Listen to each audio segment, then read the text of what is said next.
Everyone. आज मैंने सोचा है कि हम पाकिस्तानी चेस प्लेयर्स को डिस्कस करेंगे। तो what better place to start than Gujranwala. Gujranwala is the chess hub of Punjab I believe. पहले लाहौर होता था मगर इट्स सेफ टू अज्यूम अब गुजरांवाला है क्योंकि वहाँ पे बहुत स्ट्रॉन्ग प्लेयर्स हैं। Weekly tournaments Sunday leagues organize होती हैं और overall it's a good place for chess players to be in.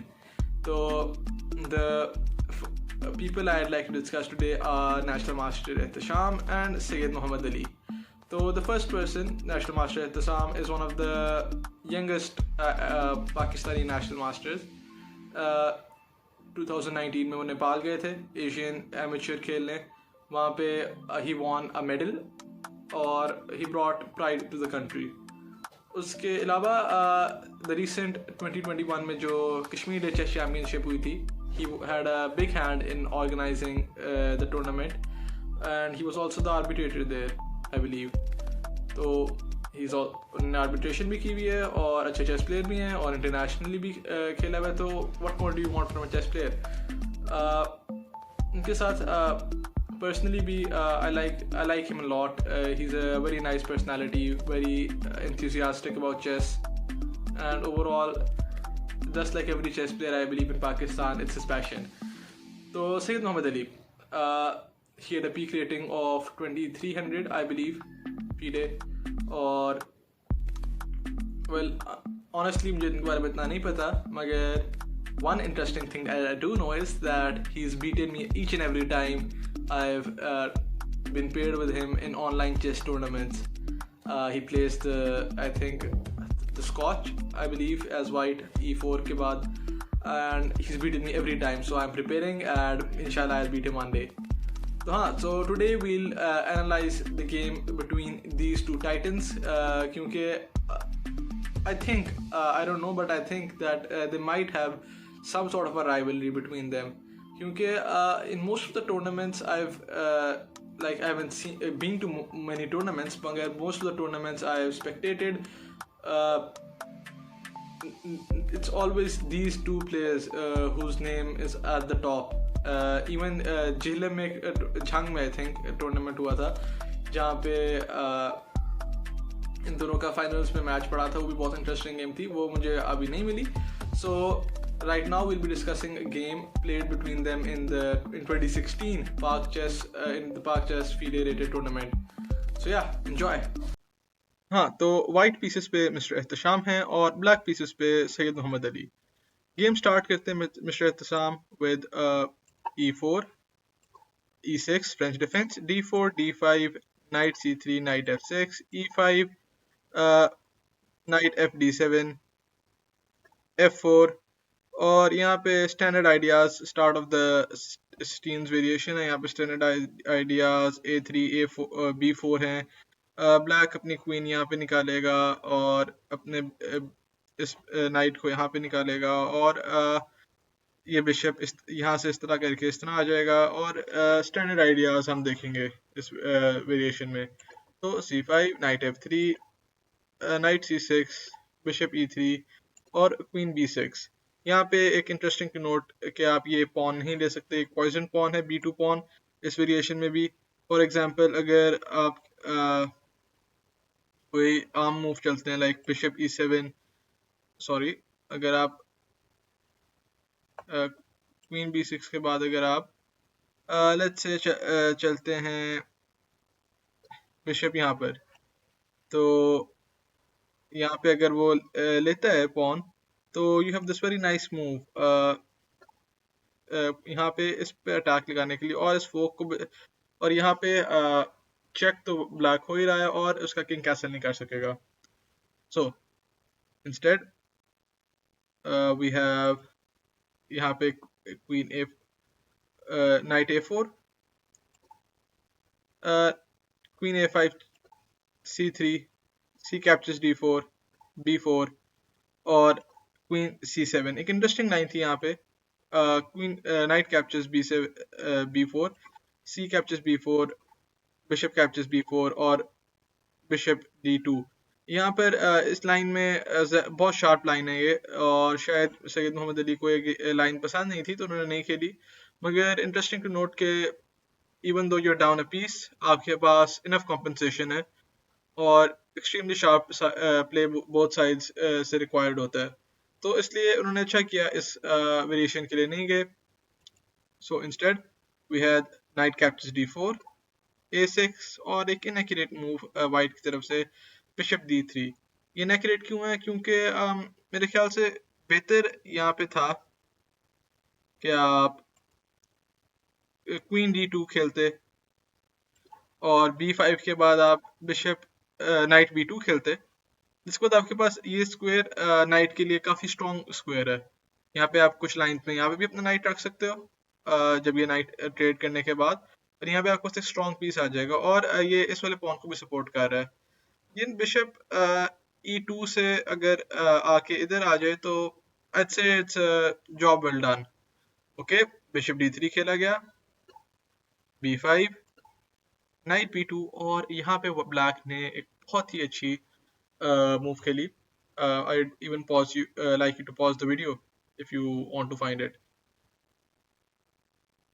Knight c captures e5, a very ingenious and sound sacrifice which even the engine at depth 12 took some time to find. तो आप एक piece के लिए तीन Pond's दे रहे हो, एक night के लिए और एक एक्टिविटी, तो एक लॉन्ग टर्म सैक्रिफाइस है. अभी इसमें आपको कोई मटेरियल गेन नहीं हो रहा अगले 2-4 मूव में. सो f captures e5, queen captures c3, queen d2 और bishop captures b4. यहाँ पे आप क्वीन ट्रेड नहीं कर सकते क्योंकि आप पे फोक पड़ेगा. यहाँ पे क्वीन ट्रेड के बाद और आप नाइट गिर जाएगा. सो नाइट और किंग e2. ओके, एक इनएक्यूरेट मूव था, इसको पनिश किया सईद मोहम्मद अली ने.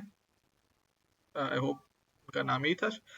हाँ, तो नाइट कैप्चर्स e5, रुक h1 और queen captures d2, bishop captures d2 और एक बड़ा अच्छा मूव बिशप a3 इस नाइट को पिन करते हुए और उनके पीसेस और उनके स्ट्रक्चर पे फुल प्रेशर डालते हुए. क्वीन रुक c2 और यहाँ पे उन्होंने एक ब्लंडर किया विद नाइट कैप्चर्स d3. अब ये ब्लंडर क्यों है? ये पोजीशन इतनी शार्प थी कि दोनों साइड्स को बहुत ही एक्यूरेटली खेलना पड़ता और अगर ब्लैक को किसी भी किस्म का एडवांटेज चाहिए था तो उसको टेक नहीं करना चाहिए था, बल्कि कैसल्स करना चाहिए था, पोजीशन को टेंशन को मेंटेन रखना चाहिए था. मे बी उन्होंने बिशप इसलिए लिया क्योंकि most of his pawns are on light squares, मगर ये नहीं करना चाहिए था. कैसल्स के बाद रुक b1, night c3, bishop captures c4, D captures c4 और रुक c1 के बाद आप देख सकते हैं कि even though he is down a piece, उनका बिशप पेयर बहुत स्ट्रांग होने वाला है. ये पॉन्स गिरेंगे और ही हैज एम्पल कॉम्पनसेशन. ये पॉन्स सारे पास पॉन्स हैं. यहाँ पे 3-1 मेजोरिटी है, यहाँ पे 2-4 मेजोरिटी है.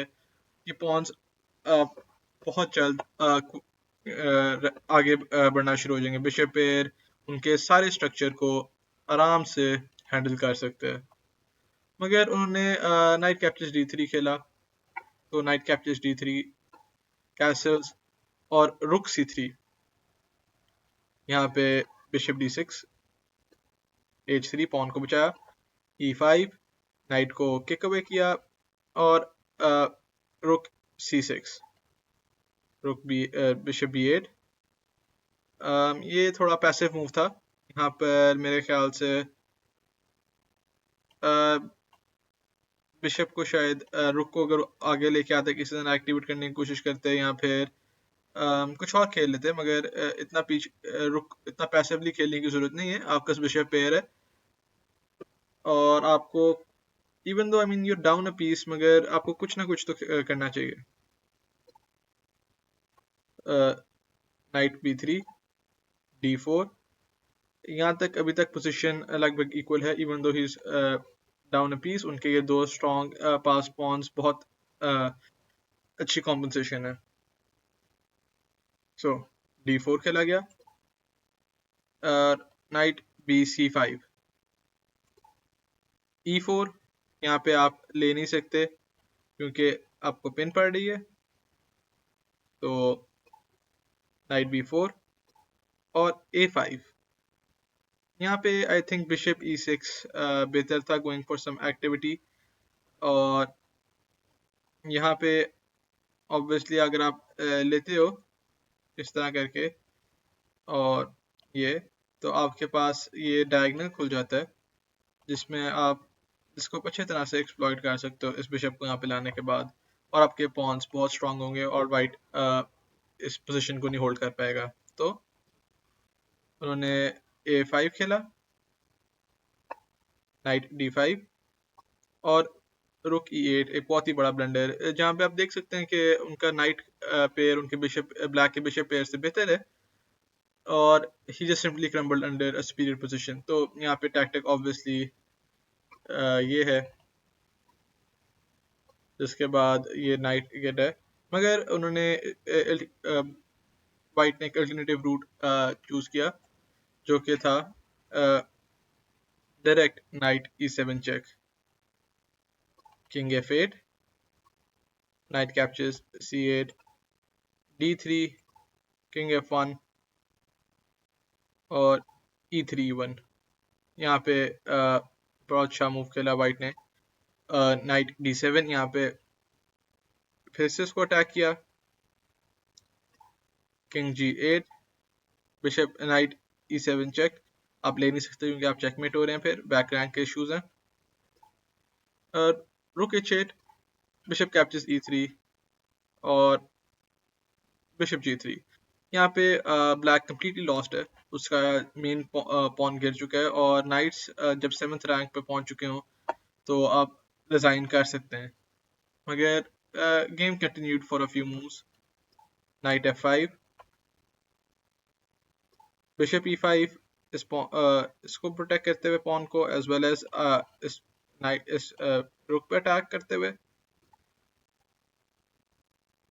पीसेस ट्रेड हुए। रुक C5, ऑब्वियसली ब्लैक ट्रेड नहीं करना चाहेगा क्योंकि वो एक पीस डाउन है।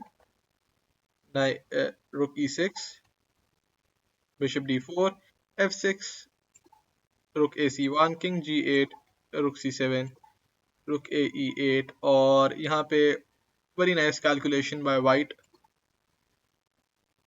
रुक कैप्चर्स G7, किंग H8 और यहाँ पे आप देख सकते हैं कि हालांकि ब्लैक के पास अटैक और पास पॉन की रिसोर्स अवेलेबल है, he is just a move too late. D2 के बाद यहाँ पे ब्लैक ने रिजाइन कर दिया क्योंकि अगला मूव चेकमेट है। तो हाँ, आप देख सकते हैं कि ब्लैक ने बहुत अच्छा खेला, he had some nice ideas, but alas उनकी I'd say एग्जीक्यूशन इतनी अच्छी नहीं थी। सो या